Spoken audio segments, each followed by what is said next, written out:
네, 월요일 사건 파일 시간입니다. 오늘도 변함없이 배상훈 프로파일러 나오셨습니다. 어서 오세요. 안녕하세요. 네, 오늘도 고유정 얘기를 할 수밖에 없습니다. 2차 공판이 있었는데요. 고유정은 오늘도 긴 머리로 얼굴을 가리고 법정에 들어섰다고 합니다. 지난 1차 공판에서는 고유정의 주장이 피해자, 그러니까 숨진 분이죠. 그분의 잘못된 성욕 때문에 일어난 우발적인 범죄다, 이런 주장을 일관되게 했었잖아요. 오늘 공판 쟁점은 졸피뎀이었습니까? 네, 핵심적인 이제 증거를 가지고 다투는 상황입니다. 네. 계획성을 증명하려고 하면 검찰에서는 졸피뎀이 그 피해자한테 먹여졌고 네.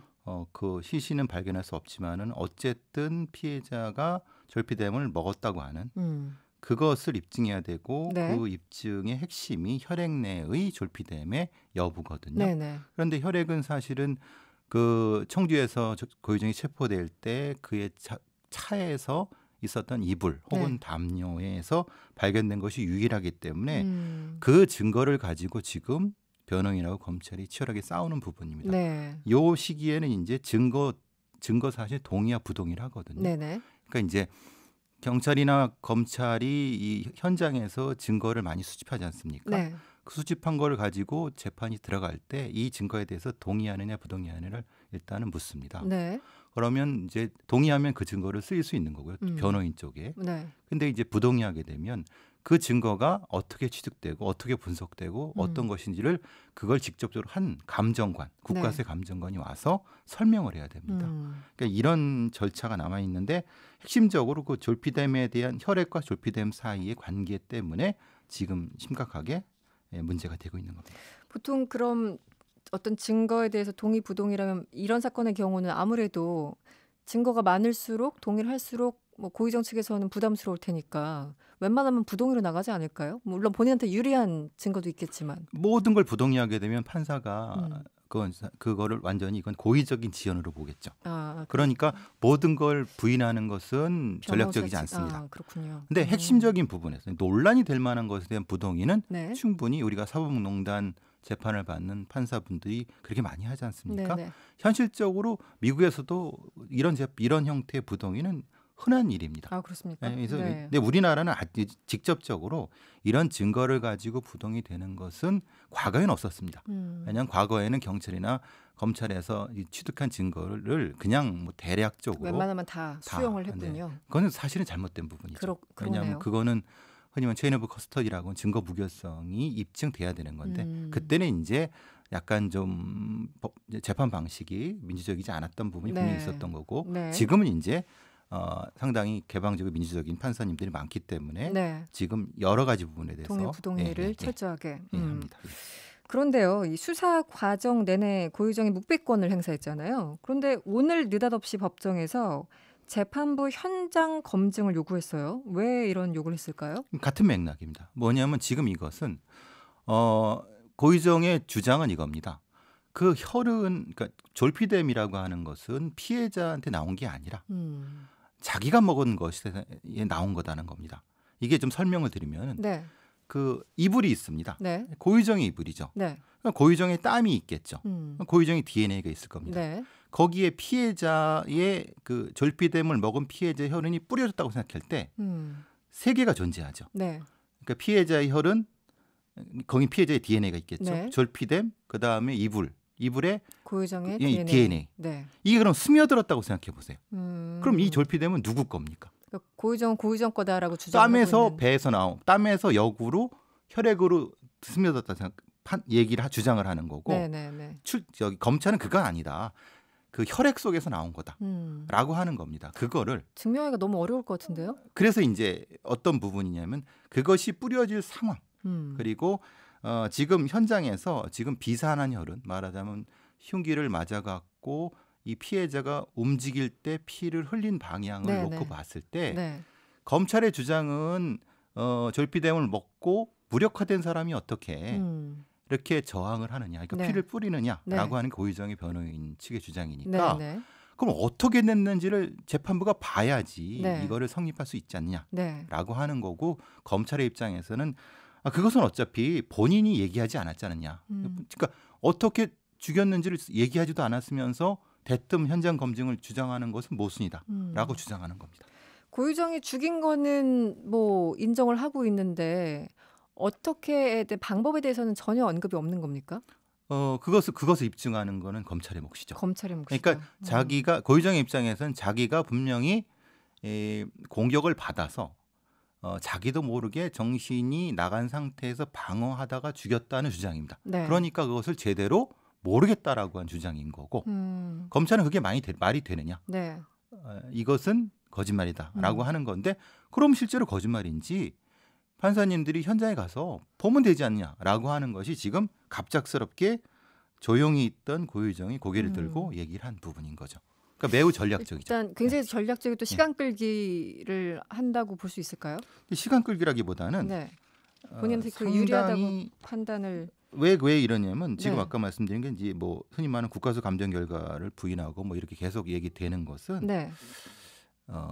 실제로 이제 국가수에 감정하는 분들도 사실은 인간이기 때문에 혹간 실수할 수가 있습니다. 예를 들면 그렇죠. 뭐 세상에 100%는 네, 없으니까. 그러니까 이런 겁니다. 실제로 아까 말씀드린 것처럼 그 혈액을 샘플을 취득해 갖고 분석할 때 혹시라도 그 이 안쪽에 있는 거 비교를 했느냐 안 했느냐 이런 거 갖고 디테일하게 문제 제기를 하게 되면은 네. 아무리 이 냉철한 이성을 가지신 판사님이라 하더라도 네. 의문을 가질 수 있거든요. 그런 의문과 의문이 쌓이다 보면은 네. 결국은 고유정 쪽에 조금이라도 유리할 거라고 생각하는 게 고유정 변호사의 입장입니다. 그래서 재판부 현장 검증도 요구하고 그렇죠. 대검찰청 감정 결과, 국가수 감정 결과 다 부인하고 이게 같은 맥락에서 네. 근데 이해가- 부인했는데 하나는 또 인정했습니다. 어떤 걸 인정했어요? 그 이불 말고 다 빨간 담요가 있었나 봅니다. 네. 네. 담요. 처음에 우리가 알게 된 게 이불밖에 없었다고 생각했는데 빨간 담요에도 있었나 봅니다. 네. 근데 그 담요가 현장에 있던 건지 차 안에 있던 건지를 모르겠습니다. 현장이라는 건 제주도에 말씀하세요. 네. 그냥 자기 차를 가지고 왔다 갔다 갔다가 했죠. 했는데 네. 원래 차 속에 빨간 담요가 그냥 있었고 움직이지 않았고 이불만 갔다가 왔다고 하면 거기에 묻은 게 이게 전이 됐을 수 있지 네, 않습니까? 네, 그렇죠. 그럼 전이 된 것을 국가에서 검사를 했느냐? 네. 이런 거 가지고 시비를 거는 거죠. 아, 그 하나하나가. 네, 왜냐하면 이 형사 재판의 이 증거는 매우 조심스럽게 다뤄야 되기 때문에 이게 만약에 까딱 잘못했다면 증거 자체가 무효가 될 수 있습니다. 근데 고유정이 지금 인정했다라는 거는 동의했다는 건 그 빨간 담요를 빨간 담요에 본인의 DNA가 나왔다는 는 인정을 했습니까? 인정했다라고 합니다. 그 굉장히 부분은 디테일하게 들어가는군요. 이거는 이 절차를 상세하게 모르는 사람들은 할 수가 없는 겁니다. 오늘 공판에서 또 좀 특이한 점이에요. 고유정 측이 현 남편, 그러니까 현 남편 전처의 가족을 증인으로 신청했어요. 지금 전 남편 살해 사건이잖아요. 근데 현 남편의 전처 가족을 왜 요청한 걸까요? 본인이 상당히 그 표현이 그렇습니다. 좀 이상한 형태의 사람들한테 괴롭힘을 당하고 왔다. 네. 그러니까 전 남편도 그랬고 현 남편도 그랬다. 그래서 고소를 했지 않습니까? 네. 폭행했다 고소를 했기 때문에 그거는 결국은 본인이 그런 트라우마를 가지고 있기 때문에 네. 이런 성적 공격을 당했을 때 갑자기 자기가 쉽게 말하면 이 무의식적 상태, 네. 공격성이 생긴다. 그걸 입증하려고 하면은 네. 현 남편한테 상당히 학대를 받았다는 걸 입증을 해야 되지 않습니까? 네. 논리적으로. 네네. 근데 참으로 우연하게도 이 현 남편분의 그 전처분도 상당히 불행하게 돌아가셨다는 게 지금 알려진 부분이기 네, 때문에 네, 네. 그 부분을 갖고 물고 늘어지는 겁니다. 아. 그러니까 그러면 그 사람이 그렇게 됐으면 현 남편도 정신적으로 문제가 있지 않느냐라고 하는 것으로 계속 물고 늘어지는 겁니다. 나의 피해자성을 돌아가신 그 현 남편의 전처를 통해서 그렇지, 입증하려고 입증하는 거죠. 하는. 저 사람처럼 나도 이렇게 당했을 수 있다. 그러니까 이거는 그냥 주장입니다. 그냥 네. 지금 고지정 측의 주장이니까 네. 아까 말씀드린 것처럼 계속 이런 문제 제기를 함으로써 판사의 심증에 영향을 주려고 하는 거고 이게 받아들일지 안 받아들일지 모르겠습니다. 네. 왜냐하면 검찰 쪽에서는 이게 관련 없다라고 하면은 안 받아들일 수 있지만 판사께서는 혹시 모른다라고 하면 또 받아들일 수 있는 거니까 아직 결정이 안 된 그렇죠. 거군요. 그 부분은 예. 알겠습니다. 고유정 얘기는 여기까지 하고요. 이것도 굉장히 충격적이었습니다. 이 친딸을 초등학생 시절부터 무려 7년간 상습적으로 성폭행한 40대 남성에게 대법원이 징역 17년을 확정했습니다. 이 사건 어떻게 보셨습니까? 참 처참한 이게 일입니다. 처참하죠. 네, 이게 이게 믿겨지지 않는 이혼 후에 조모한테 양육되다가 이 시기에서 데리고 왔다고 하거든요. 그건 의도를 가지고 있었을 수 있습니다. 그렇습니까? 이런 건 의도를 이런 형태의 소아성 범죄자들은 네. 이거는 그냥 우연히 우발적으로 생기는 경우는 아주 드뭅니다. 하여튼 목적을 가지고 했을 가능성이 훨씬 높습니다. 솔직히 저 개인적으로는 징역 17년 말이 되냐?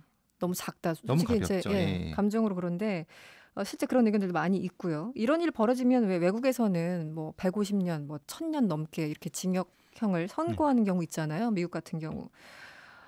우리랑 너무 동떨어진, 그러니까 너무나 차이가 나는 게 아닌가. 미국 선진국들과 비교했을 때. 그렇죠. 우리는 이제 여러 가지 10개의 범죄 정해도 가장 센 거에 반을 높여주는 것밖에 안 하지만 최대치가. 그렇죠. 네. 다른 외국에서는 건건마다 다 합산하는 다 플러스하는 거죠. 그것도 네. 한 사람의 피해자한테 한 번은 두 번, 세 번 범죄를 다 이 건건이다 합니다. 하나로 포괄적으로 하지 않습니다. 네. 지금 17년이면 이 사람 나이 생각하면 사실은 40대니까. 그리고 이런 사람들은 수용 생활 되게 잘하거든요. 그렇습니까? 네, 그것도 아주 왜 성실하게 그렇게 잘합니다. 이게 머리가 살아있기 때문에 보통 한 10년이면 나옵니다. 이 정도면. 모범수처럼 해서 나오니까. 그럼 딸을 성폭행했는데도 그거하고 모범수처럼 나올 상관이 수 없습니다. 있어요. 왜냐하면 행형하는 우리나라의 행형에서는 그거는 그 그건 바깥에서 한 거는 네. 상관없이 안에서 생활 잘하면은 바뀝니다. 강간범들도. 이게 이제 그러면은 네. 이게 사실은 가석방할 때 그게 참작돼야 되는데 그건 또 법무부 영역이기 때문에 그러니까 실제로 아주 흉악한 범인들도 기껏 그렇게 많이 교도소하지 않는 것이 이건 심각한 문제가 있습니다. 우리 심각하네요, 행정체계. 정말. 네. 그나저나 최근에 저도 보도를 많이 봤습니다만 뭐 오빠로부터 성폭행 당한 사람들, 아버지로부터 성폭행 당한 이런 사건 현장에서 많이 좀 보셨을 거잖아요. 근데 이게 사실 드러난 거는 정말 빙산의 일각이라고 생각을 하는데요. 암수범죄죠. 왜냐하면 그거는 네. 신고되지 않고 경찰 단계에서 사실은 이것은 다른 사건으로 폭력 사건으로 처리가 됩니다. 신고를 폭력으로 그냥 그렇죠. 피해자들 스스로가 드러내기 싫어서 그렇게 되기도 하고 여러 과정 속에서 이 프로세스가 시작되는 과정 속에서 네. 실제로는 강간인데 폭력으로 가정 폭력으로 바뀌는 거죠. 실제로 우리나라의 범죄 통계는 사실은 전 신뢰하지 않습니다. 특히 이런 부분에서. 사건은 그럴 것 같아요. 그래서 무슨 가정 폭력이 있었을 때 사실은 저희들은 담당 형사한테 한 번 더 묻습니다. 실제를 얘기해 달라고 묻습니다. 그러면 얘기를 해줍니다. 근데 네. 그 자체의 페이퍼만을 가지고 절대 신뢰하지 않습니다. 저희들은. 그나저나 그 대법원이 오늘 징역 17년을 확정했다고 말씀드렸는데 이런 사건의 경우 보통 이렇게 나오는 게 일반적입니까? 과거 사례 아니면 이건 그나마 좀 많이 그 형을 확정한 겁니까? 그나마 많죠. 그나마. 제가 가슴 아팠던 사건 중에 네. 친딸 둘을 강간했는데 6년형 받았습니다. 그리고 그랬습니까? 나오면서 둘을 쫓아가서 죽이겠다고 그러는 그런 사건이 제가 나올 때 있었습니다. 그런데 그 사람한테 6년밖에 확정 안 했다고 선고를. 그렇죠. 예. 알겠습니다. 여기까지 듣겠습니다. 지금까지 배상훈 프로파일러였습니다. 고맙습니다. 감사합니다. 여러분의 퇴근길을 꽉 채워드립니다. 평일 저녁 6시 5분 이승원의 세계는 그리고 우리는